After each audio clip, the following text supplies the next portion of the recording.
আলহামদুলিল্লাহ। আরে আল্লাহ যত সময় হায়াত দিচ্ছেন, আল্লাহ যত সময় হায়াত দিয়েছেন তত সময় মানুষের জন্য লড়াই করবো ইনশাআল্লাহ। এ লড়াই বন্ধ হবে না। বাংলার মানুষের মুক্তি অর্জন হওয়া পর্যন্ত আমাদের লড়াই অব্যাহত থাকবে। বলছিলাম, জামাতে ইসলামী যদি আল্লাহর ইচ্ছা এবং জনগণের ভালোবাসায় বাংলাদেশের মানুষের সেবা করার সুযোগ পায়, তাহলে মালিক হবে না, সেবক হবে ইনশাআল্লাহ।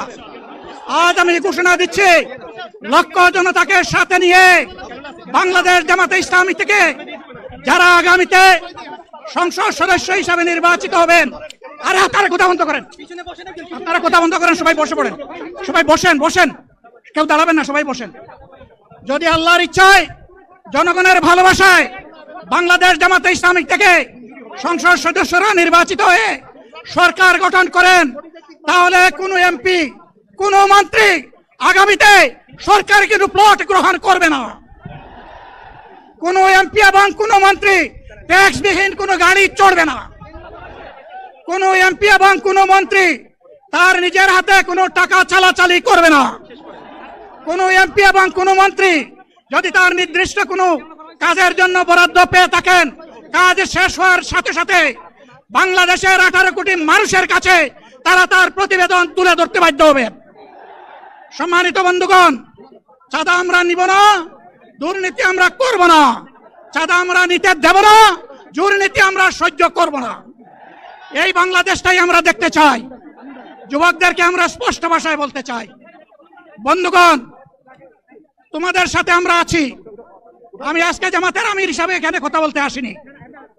আমি এসেছি বাংলাদেশের 18 কোটি মানুষের একজন হয়ে কথা বলতে।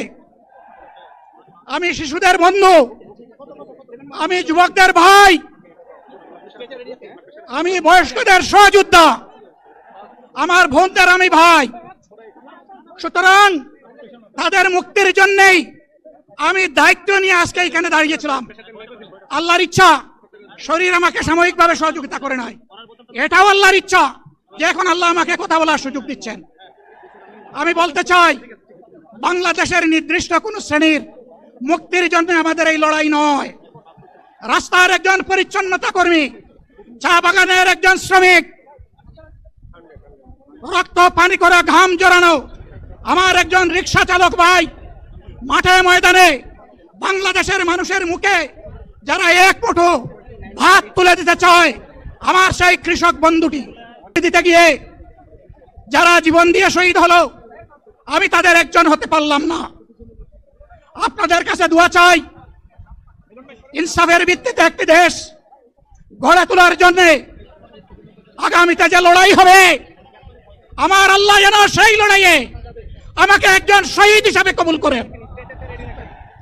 সম্মানিত বন্ধুগণ, আমাদের প্রিয় শহীদ নেতৃবৃন্দ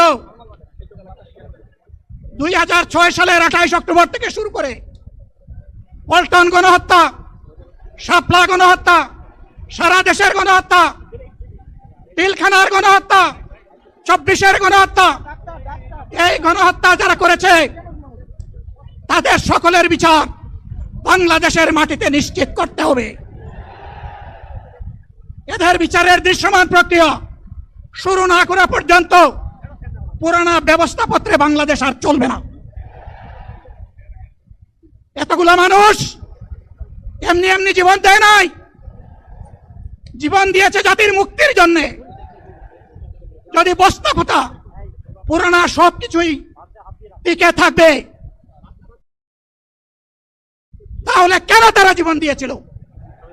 যারা ওই বস্তাপচা ব্যবস্থাপনায় বাংলাদেশকে আবার করতে চান, তাদেরকে আমরা বলি, জুলাই যুদ্ধ করে যারা জীবন দিয়েছে, আগে তাদের জীবনটা ফেরত এনে দেন।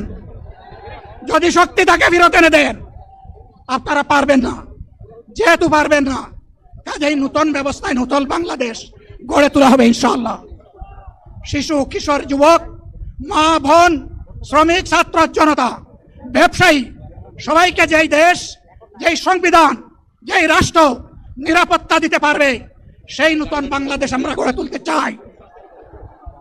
ভাইয়েরা, আমাকে সবাই চাপ দিচ্ছে, কেউ বলে ভাই শেষ করেন, কেউ বলে চাচা শেষ করেন। আমি তাদেরকে নিশ্চয়তা দিয়ে বলছি, আমার মত আমার আল্লাহ নির্ধারিত সময় থেকে 1 সেকেন্ড আগে হবে না, এবং হায়াত যা দিয়েছেন তার 1 সেকেন্ড আগেও আমি যাব না। অতএব মহান আল্লাহর কাছে আবারও তৌফিক চাই। আপনাদের কাছে যে কষ্ট হয়েছে আপনারা, আমি তো এখানে শান্তিতে বসাছিলাম আর চতুর্দিকে শুধু দৃষ্টি বুলাচ্ছিলাম, কি কষ্ট হচ্ছে আমার ভাইদের। প্রিয় ভাইরা, এই কষ্ট আল্লাহর জন্য। এই কষ্ট কার জন্য? ইনশাআল্লাহ আল্লাহ তাআলা আপনাদেরকে তার উপযুক্ত যা দুনিয়ায় দিবেন, আখিরাতে দিবেন। আপনাদের এই ত্যাগের বিনিময়ে নতুন বাংলাদেশ আমরা পেয়ে যাব। আসুন সেই নতুন বাংলাদেশের জন্য একবার স্লোগান দিয়ে শেষ করি, নারায়ে তাকবীর। আসসালামু আলাইকুম ওয়া রাহমাতুল্লাহ।